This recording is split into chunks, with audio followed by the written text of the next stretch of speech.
Vous connaîtrez la vérité, et la vérité vous affranchira, et si donc le Fils vous affranchit, vous serez réellement libre.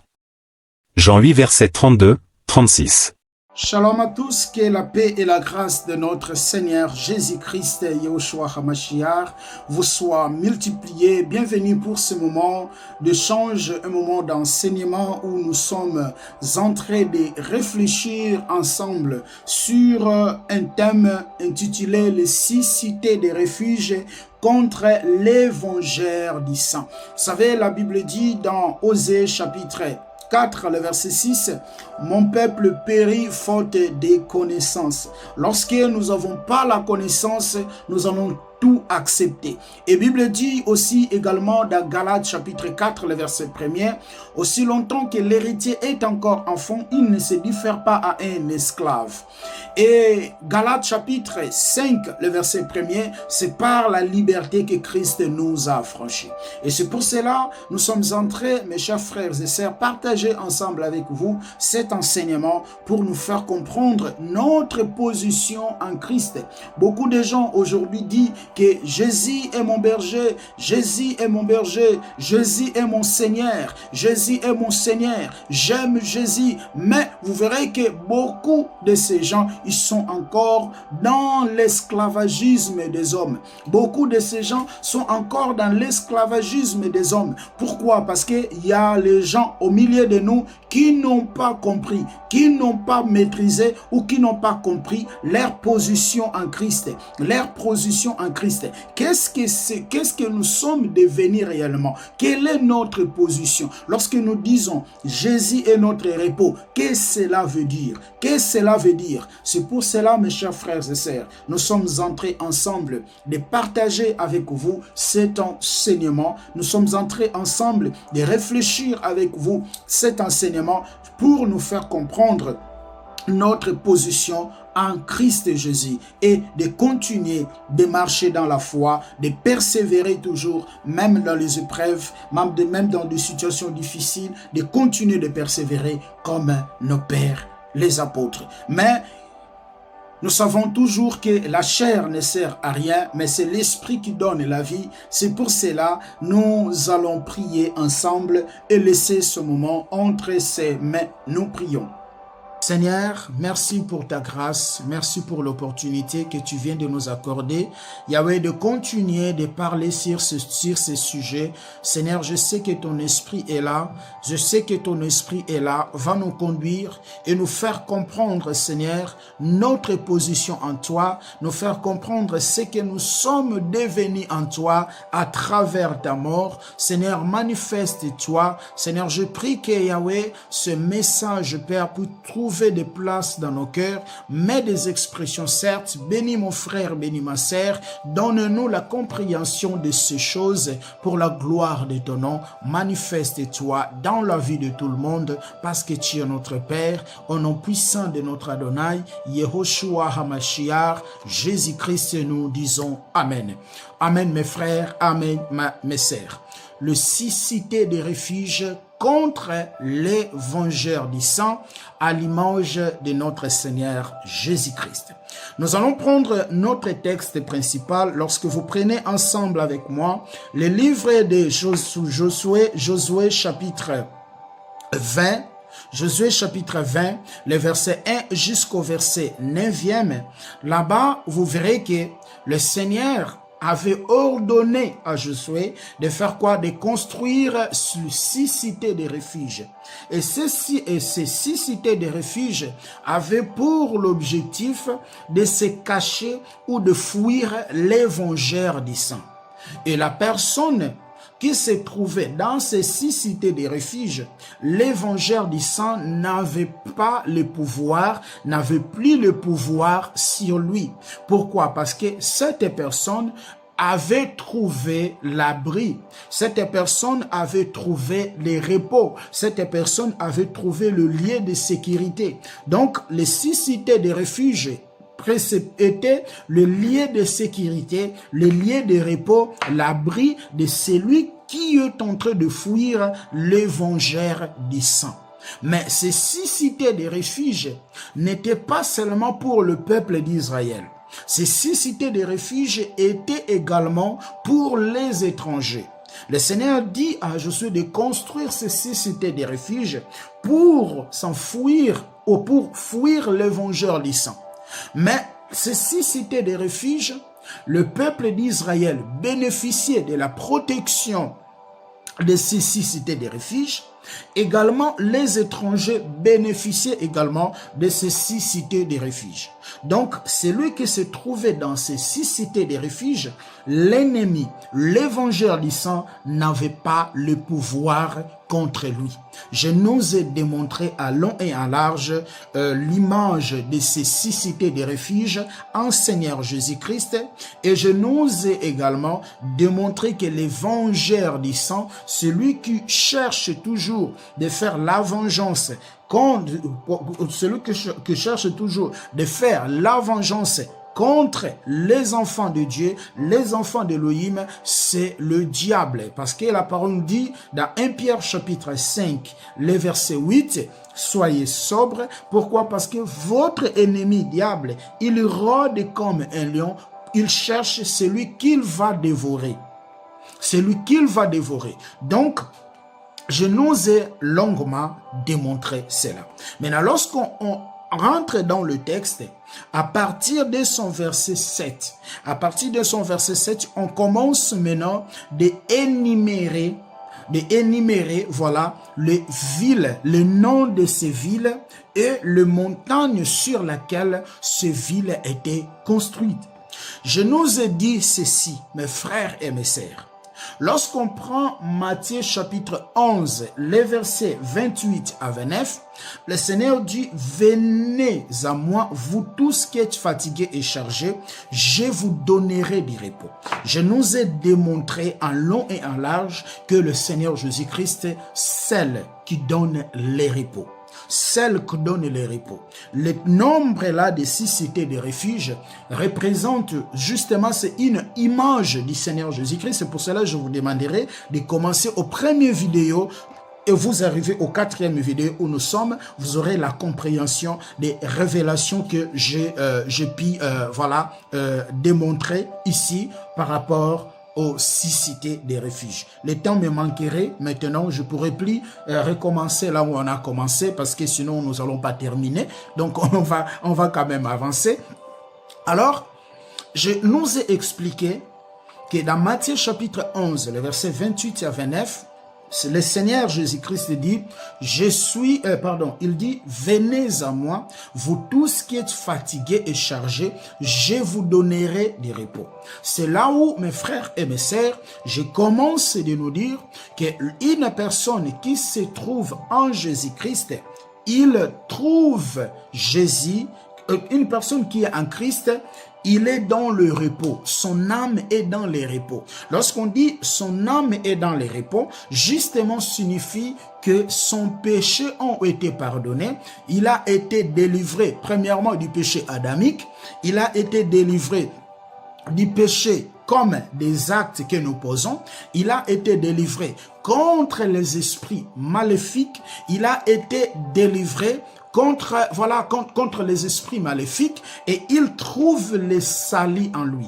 Il trouve les salis, il trouve la protection au Seigneur Jésus-Christ. Donc, il a trouvé la délivrance, en gros. Il a trouvé la délivrance. Souvenez-vous, dans Luc chapitre 19, si je ne me trompe pas, lorsque le Seigneur est parti dans la maison de Zachée, voilà, lorsque le Seigneur entre dans cette maison, il dit que les salis est entré dans cette maison.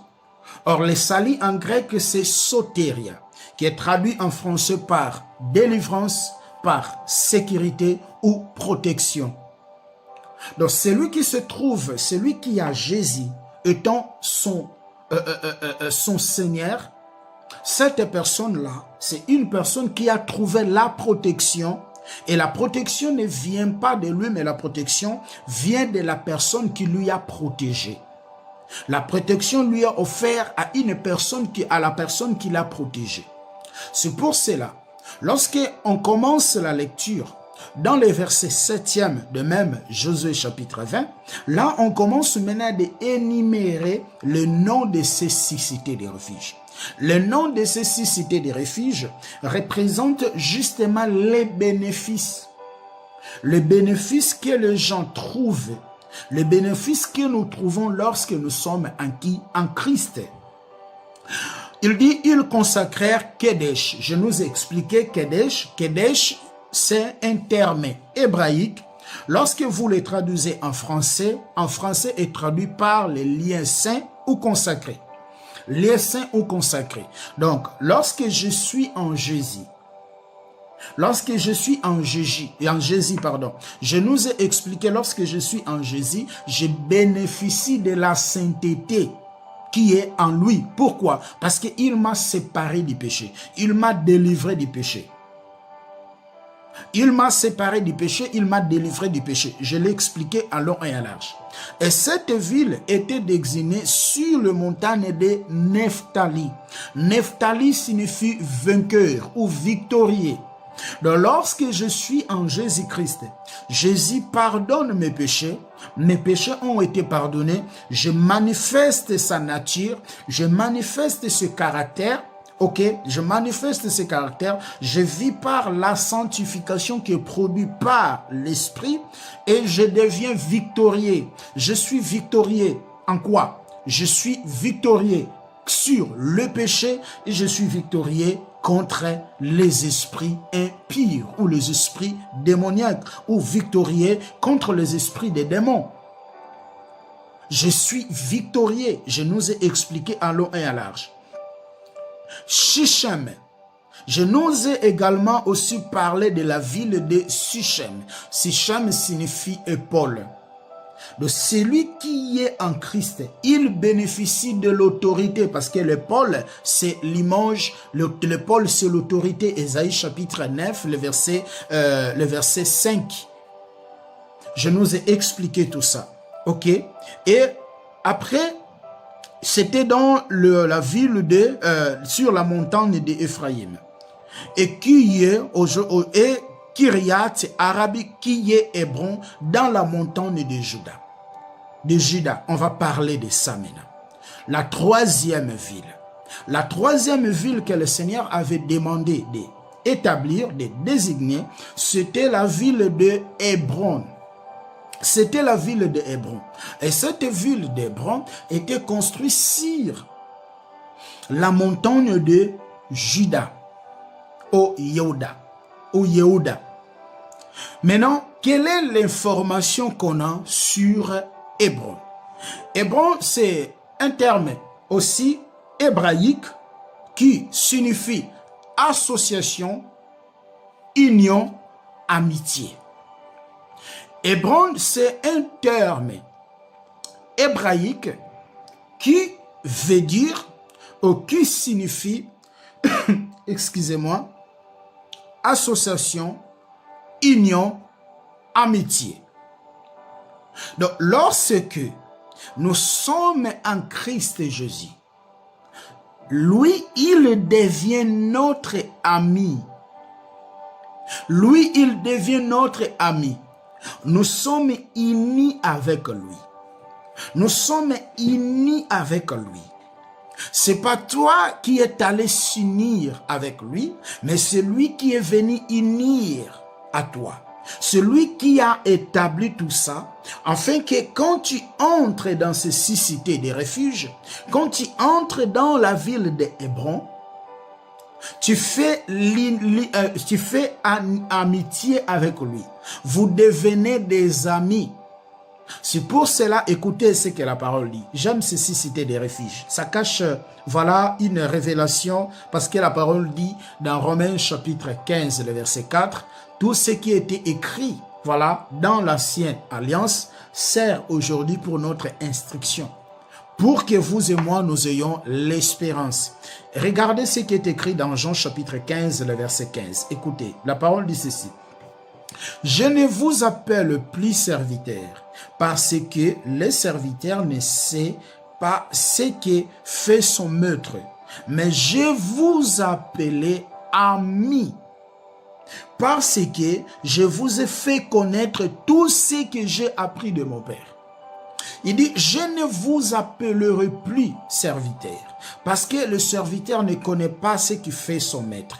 Mais vous, je vous appellerai maintenant amis. Pourquoi? Parce que je vous ai fait connaître, je vous ai fait comprendre ce que je récite de mon Père. Or, la personne qui connaît le message de Christ, la personne qui connaît l'enseignement de Yahushua, la personne qui connaît l'évangile de Yahushua, c'est une personne qui est devenue amie avec lui. Dans ces temps ici, le Seigneur parlait à ses disciples, Pierre, Jean, tout consort, mais dans ce moment, le Seigneur n'est plus.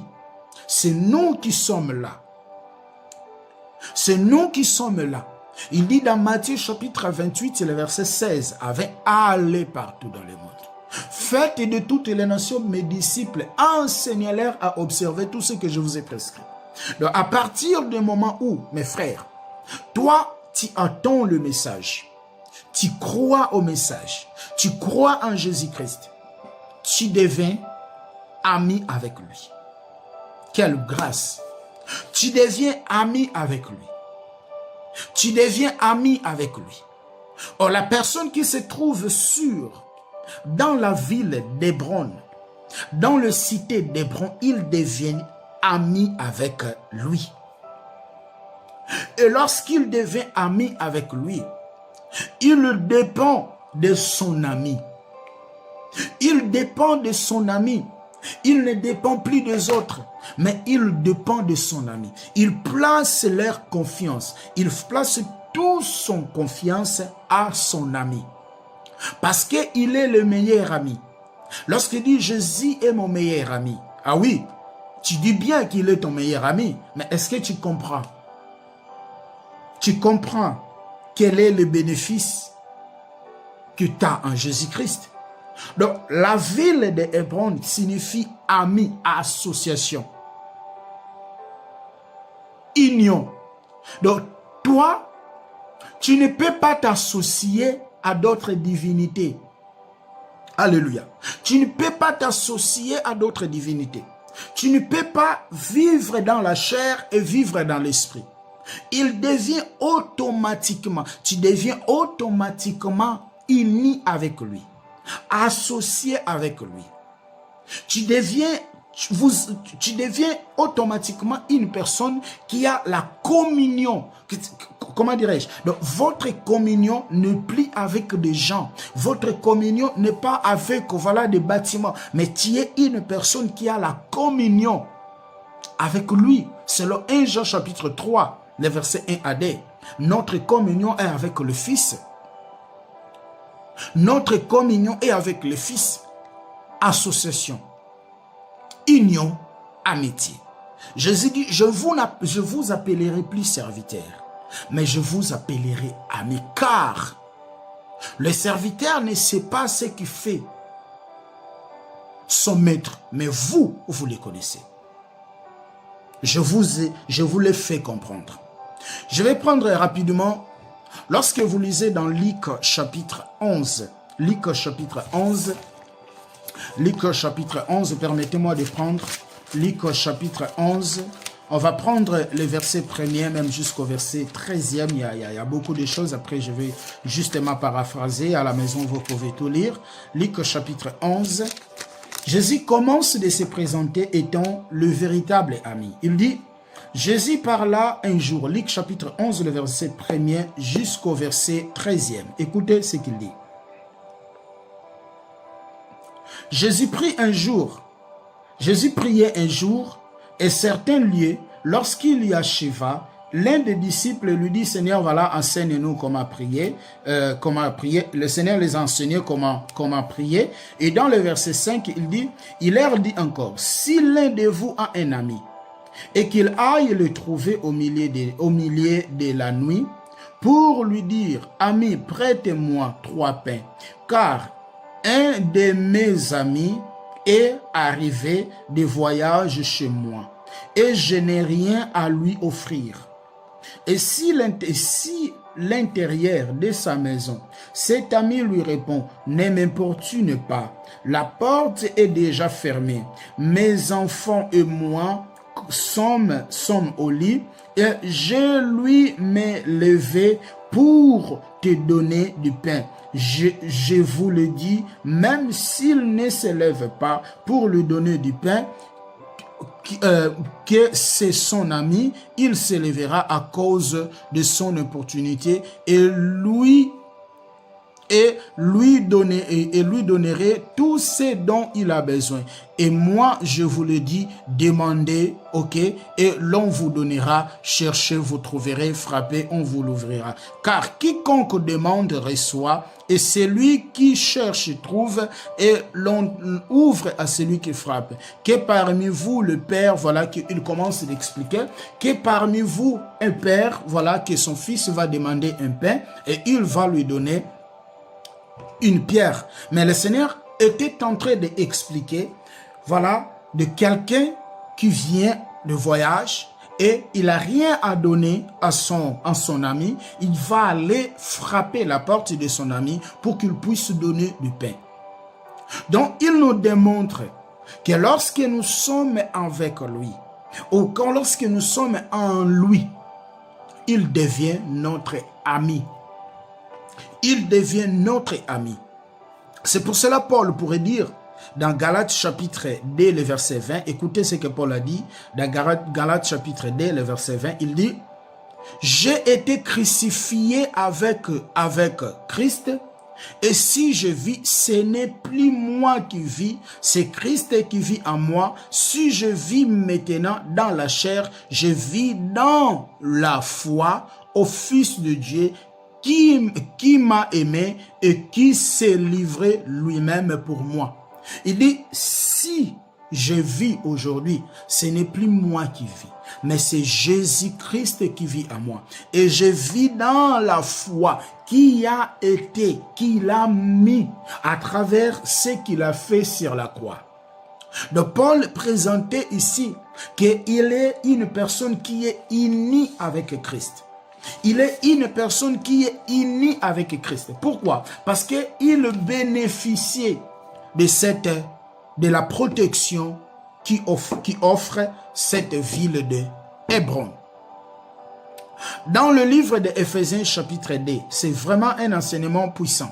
Éphésiens chapitre 2, le verset 6 à 8, la parole dit, « Il nous a ressuscités ensemble et nous a fait asseoir ensemble dans le lieu céleste en Jésus, afin de montrer dans le siècle à venir l'infinie richesse de sa grâce par sa bonté envers nous en Jésus-Christ. » Nous sommes ressuscités ensemble. Nous sommes morts avec lui. Et nous sommes assis avec lui. Nous sommes ensemble avec lui. Juste pour démontrer notre union. Justement pour démontrer notre association. Justement pour démontrer notre amitié. Justement pour démontrer notre union. Donc nous sommes assis avec lui. Nous sommes assis avec lui. Nous sommes assis avec lui. Et l'ennemi n'a pas le pouvoir. Je m'étonne aujourd'hui des chrétiens qui cherchent des délivrances, des chrétiens qui donnent de l'argent aux prophètes pour prophétiser leur vie. Il y a beaucoup de prophètes aujourd'hui, ils sont là pour prophétiser la vie des gens. Je te délivre, mais cette personne, il ne connaît pas encore le Seigneur. La parole dit, vous connaîtrez la vérité et la vérité vous affranchira. Il y a une seule chose qui délivre, c'est quoi, mon frère? C'est la vérité. Lorsque la personne comprend la vérité, c'est une personne qui est délivrée. C'est une personne qui est délivrée. Mais comment toi tu es assis avec Christ? Comment tu te trouves dans la ville de Hébron? Tu vas encore chercher la délivrance chez un pasteur. Comment tu te trouves dans la ville de Hébron? Tu vas encore acheter des huiles pour que les esprits impurs ne viennent pas de t'attaquer. Comment tu es dans Hébron, mes frères et mes sœurs? Tu vas encore courir derrière les gens pour construire les hôtels, établir les hôtels, détruire les hôtels. Non, tu n'es pas encore un Hébron. Non, tu n'es pas encore un Christ. Tu es un croyant professant. Tu es un chrétien professant, selon Tite chapitre 1, le verset 16. Celui qui est en Hébron, il ne cherche pas ces choses. Il sait que ma vie, ce n'est plus moi, mais c'est Christ qui vit à moi. Ce n'est plus moi, mais c'est Christ qui vit à moi. Lorsque l'ennemi viendra, il doit premièrement atteindre Christ après moi. Parce que je suis uni avec lui. C'est pour cela, Colossiens chapitre 3, écoutez Colossiens chapitre 3, les versets 1 jusqu'à 4. Si donc vous êtes ressuscité avec Christ, cherchez les choses d'en haut, où Christ est assis à la droite de Dieu. Affectionnez-vous aux choses d'en haut et non à celles qui sont sur la terre. Car vous êtes morts et votre vie cachée avec Christ en Jésus et avec Christ en Dieu. Quand Christ, votre vie, j'aime ça, paraîtra, alors vous paraîtrez aussi avec lui dans le gloire. Quand Christ, votre vie, apparaîtra, nous sommes unis avec lui. Nous sommes associés avec lui. Notre union, ce n'est pas avec des hommes, mais notre union, c'est avec Christ. Et l'ennemi n'a pas le pouvoir. Excusez-moi. Et l'ennemi n'a pas le pouvoir. Pourquoi? Parce que tu es uni à celui qui a l'autorité. Tu es uni à celui qui a créé tous les esprits. Tu es uni à celui qui a le nom qui est au-dessus de tout nom. Tu es uni à celui qui est élevé. Tu es uni à celui qui est la tête. Comment maintenant l'évangile du sang aura encore le pouvoir sur ta vie? Comment l'évangile du sang aura encore le pouvoir sur ta vie? Non. Il n'aura plus de pouvoir sur ta vie. Pourquoi? Parce que tu es uni avec lui. Dans Romains chapitre 8, la parole dit, si Dieu est pour nous, qui sera contre nous? Si Dieu est pour nous, qui sera contre nous? Si Dieu est pour nous, qui sera contre nous? Si Elohim est pour nous, si Christ est pour nous, qui sera contre nous? Si Christ est pour nous, qui sera contre nous? Personne d'autre. Personne d'autre sera contre nous. Personne d'autre sera contre nous. Pourquoi? Parce que toi, tu te retrouves dans la ville de Hébron. Toi, tu te retrouves dans la ville de Hébron. Tu es uni avec lui. Il devient ton ami. Il devient ta sécurité. Il devient ton abri. Personne, mes frères, ma sœur. Il y a les gens qui font des jeûnes jour et nuit. Il y a des gens qui font des jeûnes matin, midi, soir pour aller, mon frère et ma sœur, pour qu'ils soient délivrés des liens de famille, pour qu'ils soient délivrés des liens de famille, pour qu'ils soient délivrés, voilà, des choses impures. Mais je me demande, est-ce que ces gens ont-ils compris la parole? Est-ce que ces gens ont-ils compris l'évangile réellement? Est-ce que ces gens ont-ils compris le message? La parole dit, il n'y a aucune condamnation à ceux qui sont en Christ. Si quelqu'un est en Christ, il est devenu une nouvelle créature. Des choses anciennes ont passé et toutes choses se font nouvelles. Mais il y a les gens qui nous disent que tu peux être en Christ, mais posséder, non, tu n'es pas en Christ. Parce que nos corps, c'est le temple du Saint-Esprit. Comment ton corps est le temple du Saint-Esprit? Tu seras encore possédé par un esprit qui viendra habiter en toi. Il n'y a pas, frère, il n'y a pas une relation entre la lumière et le ténèbre. Le Seigneur avait créé la lumière pour séparer le ténèbre et la lumière. Pour séparer le ténèbre et la lumière. Mais nous, on vous dit que ta vie est encore dans les ténèbres. Ta vie est encore dans le monde des ténèbres. Tu dois prier pour un jeune. Non, tu n'as rien compris. Non, tu n'as rien compris de la parole. Tu n'as rien compris. Tu n'as rien compris de la parole. Tu n'as rien compris sur Christ. Tu n'as rien compris sur Yehoshua HaMashiach. Hier, je suis tombé sur un live TikTok où un prophète prophétisait des chrétiens. Ah, ou un prophète, tu prophétisais. Il dit, tu veux que je prophétise pour toi? Dis 3 fois, miracle, miracle, miracle, 3 fois. La personne aussi, la sœur aussi, elle a répondu, miracle, miracle. Elle a répondu, miracle, miracle. Il dit, bon, entre dans ta maison, entre dans ta chambre. Allonge-toi sur ton lit. Dieu vraiment. Dieu va dire de telles bêtises. Mais voilà, et les lives étaient, il y avait beaucoup du monde sur les lives. Suivre des bêtises que les gens appellent comme des prophéties. Allonge-toi sur ton lit. La sœur aussi est allongée sur le lit. Il commence à dire, bon, allonge-toi sur le lit, prends la position comme si tu es avec un homme sur ton lit. Voilà comment est-ce que beaucoup de gens sont possédés par de mauvais esprits. Voyez comment est-ce que beaucoup de gens sont possédés par de mauvais esprits. Allonge-toi sur ton lit et commence à dire, moi mon corps, je suis belle, lorsque je sortirai, je dois trouver un bon mari, je ne sais pas quoi là, je ne sais pas quoi. Tu vois comment les gens sont possédés. Après, elle te dira que je suis chrétien. Non, non. Celui qui est à Hébron, mon frère, ma sœur, c'est Jésus qui est son ami.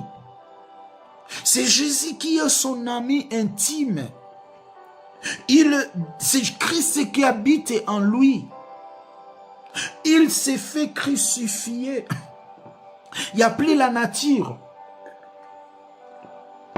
Je suis un peu arrimé, pardonnez-moi, excusez-moi. C'est Jésus qui est sa force. C'est Jésus qui est sa force. C'est Jésus qui est sa capacité. Tout dépend de Christ. Hébron, amitié, union, association. Si je vis, ce n'est plus moi qui vis, mais c'est Christ qui vit en moi. C'est Christ qui vit en moi. Regardez ce qui est écrit dans le livre des Romains. Dans le livre des Romains chapitre 8. Romains chapitre 8, on va prendre les versets 17 à 18. Écoutez ce qui est la parole. La parole dit, « Or, si nous sommes enfants, nous sommes aussi héritiers. Héritiers de Dieu et co-héritiers de Christ. Si toutefois, nous souffrons avec lui, afin d'être glorifiés avec lui. Si nous sommes enfants, si tu es un enfant, tu es aussi héritier. Va à ton père, cherche, demande à ton père. Les pasteurs, les prophètes ne sont pas les intermédiaires entre nous et Dieu. Non, nous avons qu'un seul homme. C'est Yahushua HaMashiach, Jésus-Christ homme, qui est l'intermédiaire, qui est là. Or, Christ, c'est la parole qui se fait chair. Nous avons sa parole, nous avons son esprit. Entre dans ta chambre, Matthieu chapitre 6, 6. Entre dans ta chambre, demande à ton Père, qui est dans le lieu secret. Père, je ne trouve pas de mari, j'ai besoin de mari. Disponibilise un mari dans mon chemin. Pas un homme va te donner, il va te donner un démon. Voilà. Nous sommes héritiers, co-héritiers. Si toutefois nous souffrons avec lui, afin d'être glorifiés avec lui, nous sommes attachés. La personne qui est dans la ville de Hébron, c'est une personne qui est attachée à lui. C'est une personne qui est attachée à lui, il est attaché à lui. C'est pour cela que nous devons revoir notre foi. Nous devons revoir notre conviction. Il y a les gens qui doivent reprendre la repentance. Il y a les gens qui doivent reprendre, bon, on se répand tous les jours, mais il y a les gens qui doivent reprendre leur conversion. Il y a les gens qui doivent reprendre leur conversion. Il y a des gens qui doivent reprendre leur conversion, mes frères et mes sœurs. Celui qui est à Hébron, il est attaché avec lui. Il est attaché avec lui. Il est attaché avec lui. Tout nous a été déjà donné. Je prends maintenant le verset 18. J'estime que les souffrances du temps présent ne saurait être comparable à la gloire à venir qui sera révélée pour nous. Il dit, j'estime que les souffrances des temps présents ne sera jamais comparable à la gloire qui nous est réservée. Pourquoi? Parce que nous sommes attachés à lui. Est-ce que tu es dans la ville de Hébron ou tu es dehors de la ville d'Hébron? Beaucoup de gens sont dans les églises des bâtiments, mais ils ne sont pas à Hébron. Parce que c'est possible que tu sois dans l'église des bâtiments, mais tu n'es pas à Hébron. Moi, je suis à Hébron. Moi, je suis à Hébron. Il est mon ami. Il est mon ami. Il est mon ami. Il est mon ami. Ce n'est plus moi qui vis, mais c'est lui qui vit en moi. C'est son esprit qui vit en moi. C'est son esprit qui me conduit. C'est son esprit qui me dirige. Nous devenons les amis. Nous devenons les amis avec lui. Nous devenons les amis avec lui. Alléluia, alléluia. On prend rapidement le verset 37 de Romains chapitre 8. La parole dit, mais dans toutes ces choses, nous sommes plus que vainqueurs par celui que nous a aimés. Dans toutes ces choses, tu es plus que vainqueur par celui qui t'a aimé. Tu n'es pas vainqueur par toi-même, mais tu es vainqueur par celui qui t'a aimé. Par celui qui t'a aimé, c'est Yehoshua HaMashiach. C'est la ville d'Hébron. C'est la ville d'Hébron. C'est la ville d'Hébron qui donnait la protection, à l'homme qui fouillait dans ces villes.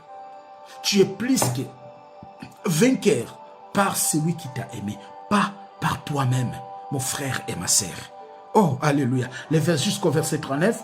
Car j'ai l'assurance que ni la mort, ni la vie, ni les anges, ni la mort, car j'ai l'assurance que ni la mort, ni la vie, ni les anges, ni les dominations, ni les choses présentes, ni les choses à venir, ni les puissances, ni les auteurs, ni les profondeurs, ni aucune autre créature ne pourra nous séparer de l'amour de Dieu manifesté en Jésus-Christ notre Seigneur.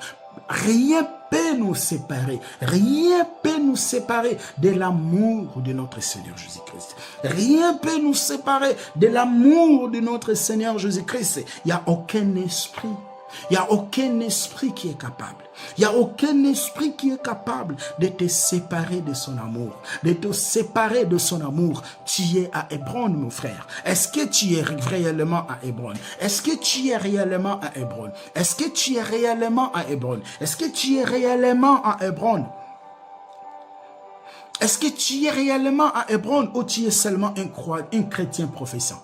Ou tu es seulement un croyant professant? Tu professes Dieu dans ta bouche. Tu professes Christ, Jésus dans ta bouche. Mais tu ne comprends pas. Mes frères, ce que tu es devenu. Ce que tu es devenu. 1 Jean chapitre 4. Le verset 4 à 5. Celui qui est en nous est plus que ce qui est dans ce monde. Vous l'avez jamais lu. Je prends ça. 1 Jean chapitre 4. 1 Jean chapitre 4, oui. 1 Jean chapitre 4, le verset 4 à 5. Vous petits enfants, vous êtes de Dieu et vous les avez vaincus parce que celui qui est en vous est plus grand que celui qui est dans ce monde. Vous êtes de Dieu, vous l'avez déjà vaincu. Vous l'avez déjà vaincu l'ennemi. Vous l'avez déjà vaincu l'ennemi à cause de qui? À cause de celui qui est mort sur la croix. À cause de celui qui est mort sur la croix. À cause de celui qui est dit Tetelestai. Tout est accompli. Tout est accompli. Tout pour moi, pour ma vie, tout a été accompli. Tout a été accompli. Si je vis pour Christ.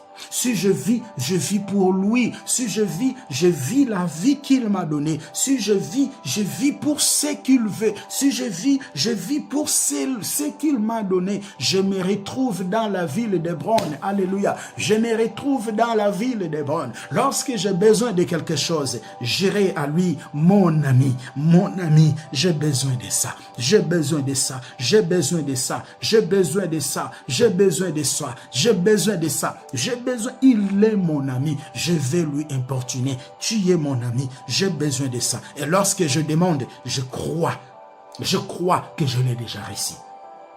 Je n'ai pas besoin de multiplier la prière. Je n'ai pas besoin de multiplier des paroles. Lorsque le Seigneur Jésus a dit, lorsque vous priez, ne multiplie pas des paroles. Ne multiplie pas des paroles. Ne multiplie pas des paroles. Il a dit aussi, tout ce que vous demanderez à mon nom, croyez-le que vous l'avez réussi. Quand je demande, je crois que je l'ai réussi. Maintenant, ce qui va arriver, la suite, c'est de le louer, c'est de l'adorer, c'est de l'adorer, de l'adorer, de l'adorer, de l'adorer, juste de l'adorer.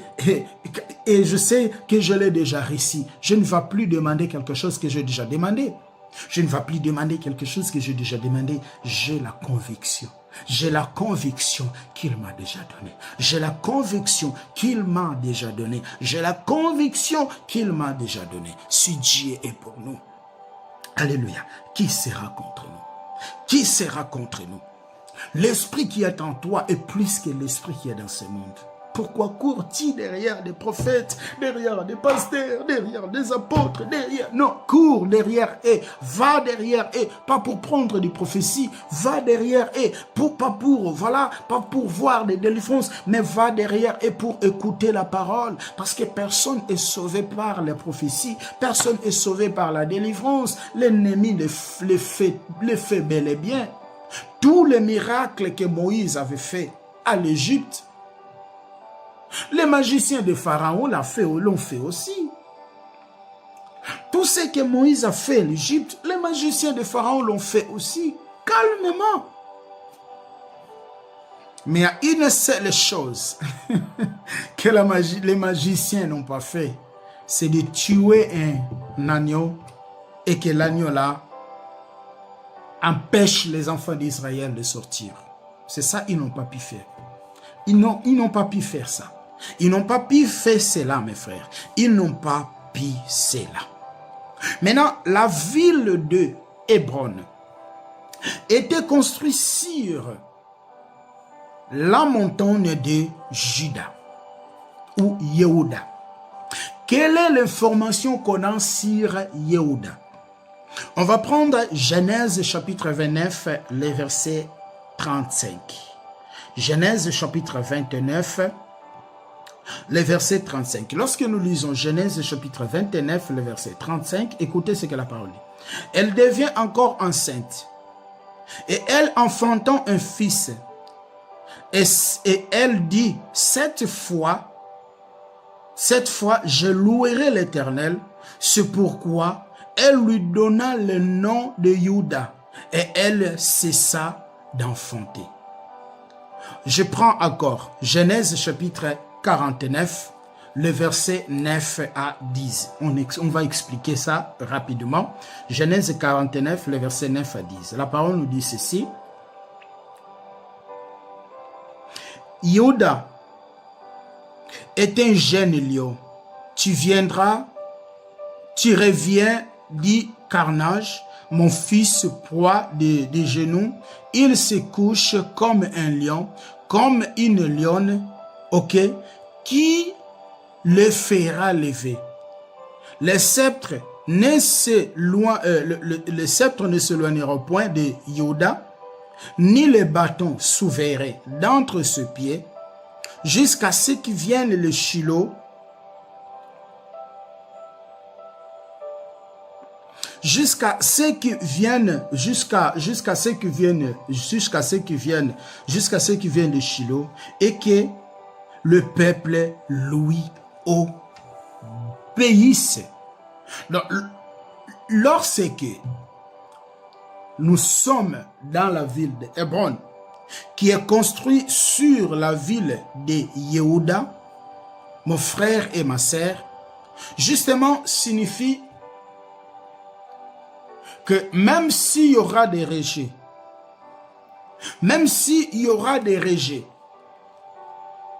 aucun bien même les choses ne marchent pas dans notre vie, mais notre confiance sera toujours sur le Seigneur. Parce que Yehuda aussi, dans d'autres aspects, signifie aussi, voilà, l'autorité, les règnes. Je vais expliquer cet aspect. Parce que la maman, dans Genèse chapitre 29, le verset 35, après d'enfanter Judas, qu'est-ce qu'il a dit? On va retourner là-bas, pardon, pour nous faire comprendre. Je voulais nous faire comprendre quelque chose. 29, 35, écoutez ce qu'il a dit. Elle devient encore enceinte.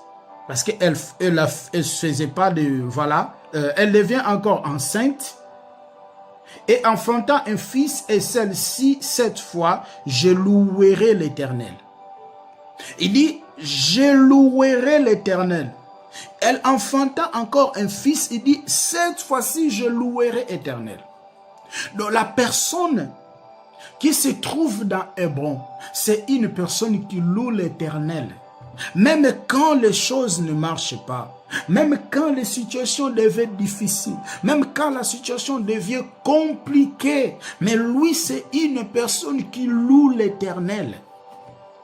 Lui, c'est une personne qui loue l'Éternel. Il est là pour louer. Alléluia. Il est là pour louer. Il dit, même si mes frères et mes sœurs, il dit, lorsqu'il a enfanté Judas, il dit, cette fois-ci, elle dit, cette fois-ci, je louerai l'Éternel. Elle loue l'Éternel. Nous sommes devenus des deux adorateurs. Notre amitié avec Yehoshua, notre amitié avec Jésus-Christ nous fait d'être les adorateurs. L'heure vient où il est déjà venu, où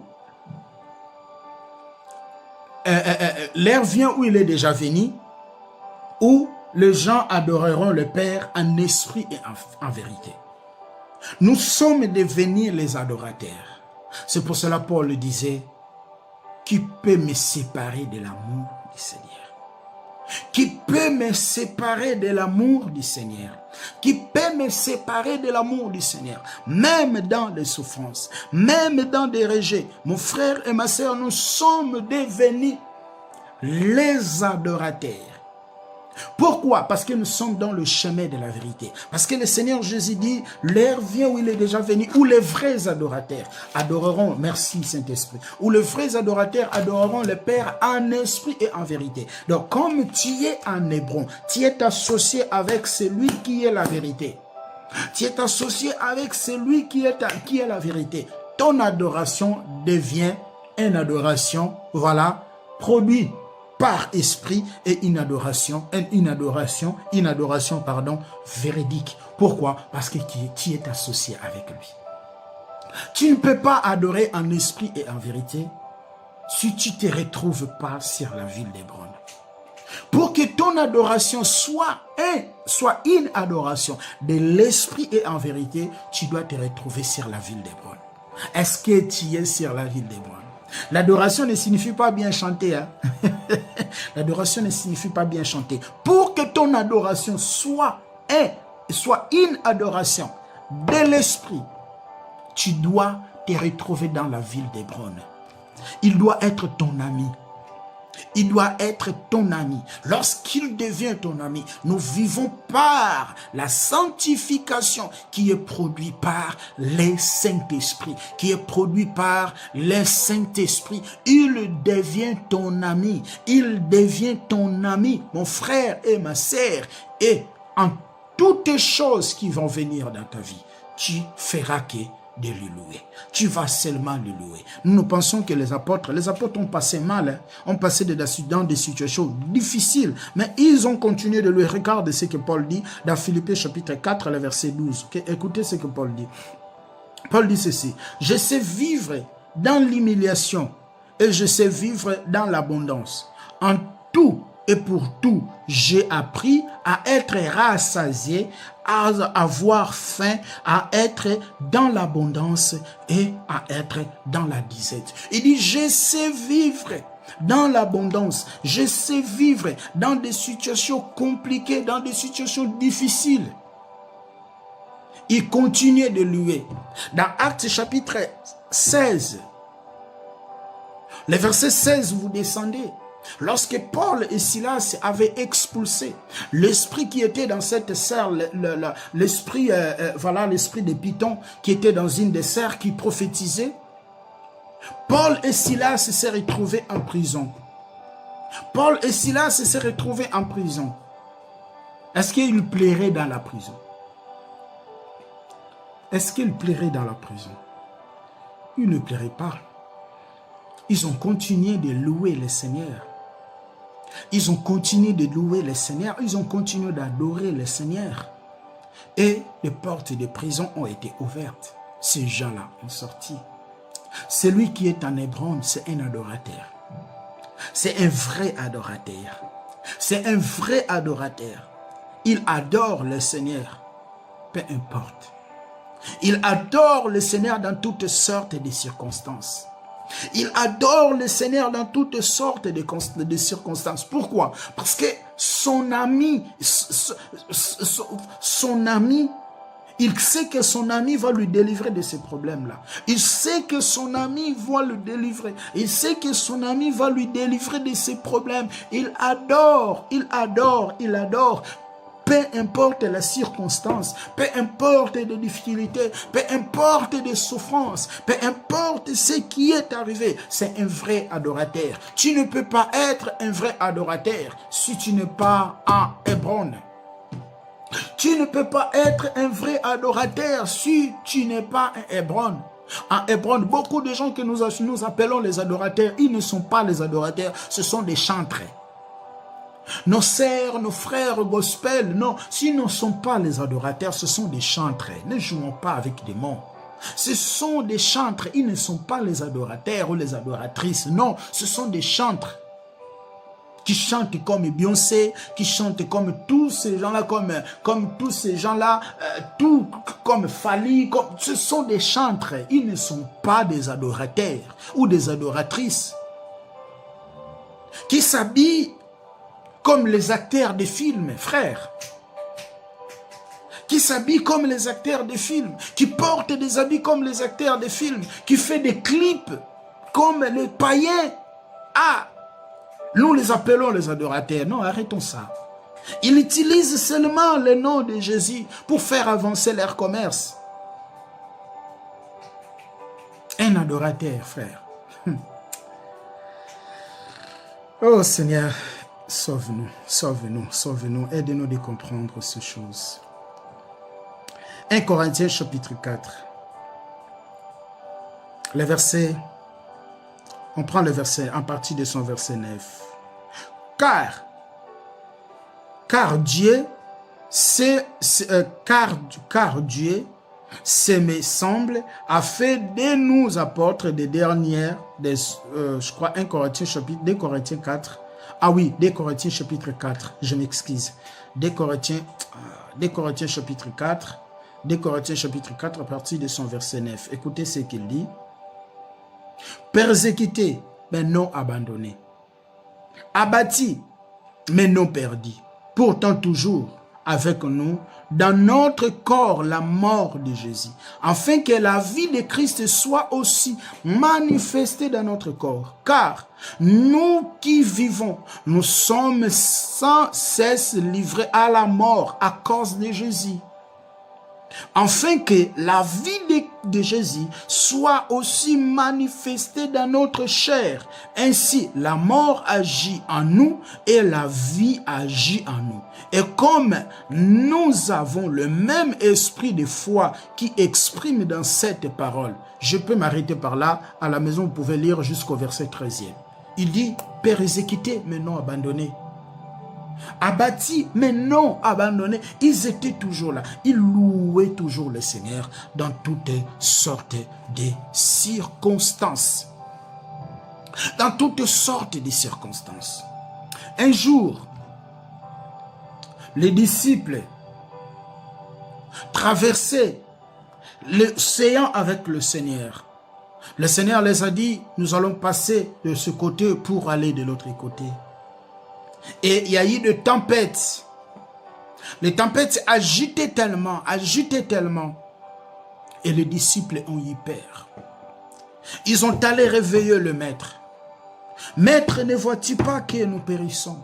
Ne vois-tu pas que nous périssons? Le Seigneur les a dit, mais pourquoi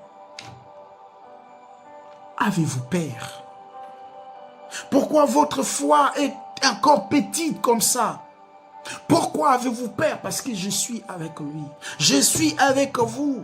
Vous êtes mes amis, je suis avec vous. Mon frère et ma sœur, laisse-moi te dire, si tu es à Hébron, tu loueras seulement Elohim. Tu loueras seulement Jésus-Christ. Si tu es à Hébron, tu vivras seulement pour lui. Si tu es à Hébron, même il y aura des humiliations, même il y aura des rejets, même il y aura des situations difficiles, tu vas toujours placer ta confiance en lui. Si vous lisez Matthieu chapitre, le temps me manquerait, Matthieu chapitre 10, le verset 12, 16, le verset, même jusqu'au Matthieu chapitre 10, le verset 12 jusqu'au verset 28, vous verrez que le Seigneur a parlé à ses disciples des souffrances qu'il allait connaître à cause de son nom. Des souffrances qu'il allait connaître à cause de son nom. Mais comme ces gens, ils étaient à Hébron, ils n'ont pas abandonné. Ils n'ont pas laissé. Ils ont allé jusqu'au bout. Ils ont allé jusqu'au bout. Ils n'ont pas abandonné. Comme ils étaient à Hébron. Ces gens n'ont pas abandonné. Ils ont allé jusqu'au bout. Jusqu'au bout de leur mission, frère. Parce que leur intérêt n'était pas des choses matérielles. Mais leur intérêt était celui qui est mort et ressuscité. C'est ça la vérité. C'est ça la vérité, mes frères. C'est ça la vérité. C'est ça la vérité. Même si tu traverses dans des situations difficiles, même si tu traverses dans des situations compliquées, mes frères, mon frère, ma sœur, assure-toi que tu es à Hébron. Si tu es à Hébron, tu ne vas pas abandonner. Tu ne vas pas abandonner. La Bible dit dans Matthieu chapitre 16, écoutez, Matthieu chapitre 16, excusez-moi, le verset 24, à partir de son verset 24. Alors Jésus dit à ses disciples, si quelqu'un veut venir après moi, qu'il renonce à lui-même et qu'il se charge de sa croix et qu'il me suive.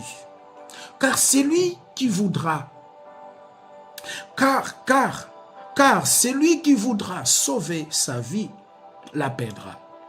Mais celui qui la perdra à cause de moi la trouvera. Et que serait-il à un homme de gagner tout le monde s'il perdait son âme? Ou que donnerait à un homme en échange de son âme? Que serait-il à un homme de gagner le monde, mais il perd son âme? Que donnerait-il à un homme à l'échange de son âme? Alléluia. Et l'autre information qu'on a aussi sur Judas, lorsque vous lisez Genèse chapitre 49, les versets 9 à 10, la parole dit, Judas, dans ce verset, nous présente ou nous rappelle de la royauté. Nous rappelle de la royauté. Or, lorsque nous sommes en lui, lorsque nous sommes dans la ville de Hébron, nous sommes devenus des rois. Est-ce que vous le savez? Nous sommes devenus des rois. Il nous a fait un royaume de sacrificateurs. Il nous a fait un royaume de sacrificateurs. Apocalypse chapitre 1er, le verset 6. 1 Pierre chapitre 2, les versets 8 et 9. Il nous a fait un royaume des sacrificateurs. Il nous a fait un royaume des sacrificateurs.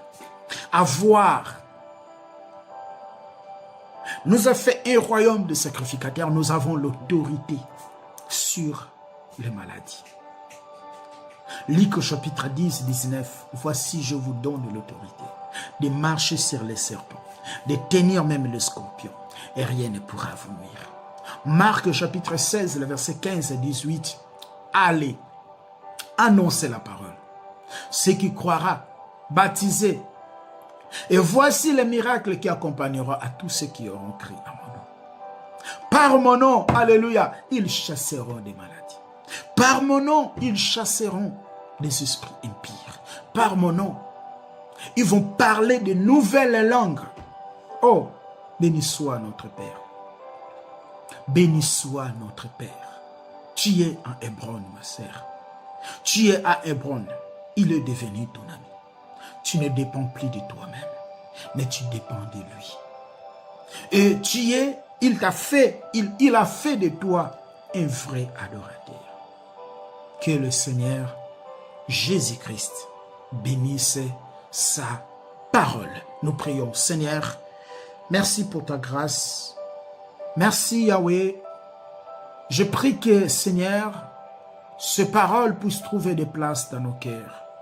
Nous faire comprendre une fois de plus que notre amitié n'est pas avec des hommes, mais que notre amitié est avec toi. Bénis ma sœur, bénis mon frère, bénis tout le monde. Manifeste-toi dans leur vie. Seigneur, aide-nous. Nous sommes en train de vivre les moments difficiles, le moment de confusion où Paul même a prophétisé qu'il y aura la doctrine des démons. Tu as dit, plusieurs viendront en mon nom, mais ils ne seront pas de moi. Père, je prie que ta grâce, je prie que ta miséricorde, Seigneur, soit dans la vie de tes enfants. Manifeste-toi, que le Saint-Esprit aide-nous de comprendre ta parole. Tu as dit, dans ces derniers temps, personne enseignera aux concitoyens. Nous serons tous enseignés par toi. Tu es l'enseignant par excellence. Merci, Papa. Béni soit ton nom, parce que tu es notre Père, au nom puissant de notre Adonai, Yahushua HaMashiach, Jésus-Christ, nous disons Amen. Amen, amen, amen. Que le Seigneur Jésus-Christ vous bénisse. Veuillez partager, liker, afin que liker, commenter, voilà, afin que la vidéo soit proposée à beaucoup plus de personnes. Si le Seigneur nous accorde l'opportunité, voilà, nous nous retrouvons dans notre 5e vidéo. Il nous reste maintenant de parler les 3 villes. La ville de Beth-Sher, la ville de Ramoth et la ville de Golan. Alléluia. Merci beaucoup. Que le Seigneur vous bénisse abondamment. Merci. Au revoir. Likez la vidéo si elle vous plaît, et si vous êtes nouveau sur la chaîne, n'oubliez pas de vous abonner et d'activer la cloche de notification afin de ne rater aucune de nos vidéos.